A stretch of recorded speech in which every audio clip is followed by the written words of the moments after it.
ইকবাল, হাসান, মাহমুদ তিনোটা আরবি শব্দ। ওনার বাবা, ওনার তাহলে সমস্যাটা কোথায়? সমস্যাটা এখানে ভাষার না, ওনাদের বেড়ে ওঠার সমস্যাটা, সংকটটা বুঝতে হবে।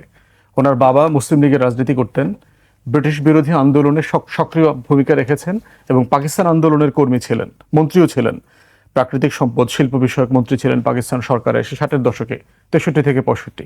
কিন্তু উনি করেছেন বাম রাজনীতি। শেখ কামালের খুব ভালো বন্ধু ছিলেন। শেখ কামাল বাংলাদেশ ব্যাংকে যখন ডাকাতি করতে যায়, সেই দিনকার গাড়িটা উনি চালাচ্ছিলেন। খুব ভালো বন্ধু ছিলেন ওনারা। তো সেই রকম একটা বাস্তবতায় যখন ওনাদের এসে বাংলাদেশি জাতীয়তাবোধ, ইসলামী মূল্যবোধের রাজনীতির যে ফ্রেম বিএনপির, এই রাজনীতিটা করতে হয়, ওনার চিন্তার ফ্রেমের সাথে ওই রাজনীতিটা আসলে যায় না। কিন্তু ক্ষমতার রাজনীতি করবার জন্য একবার জাতীয় পার্টি করেছেন, তারপরে আবার বিএনপি করেছেন, এই কাজগুলো করেছেন। এই হীনমন্যতা শুধু ওনার না, ইটস এ ফেনোমেনা। ওনার জেনারেশনের টোটাল লেফট পলিটিক্স করছে দেখবেন যারা মুসলিম লীগ পরিবারের সন্তান।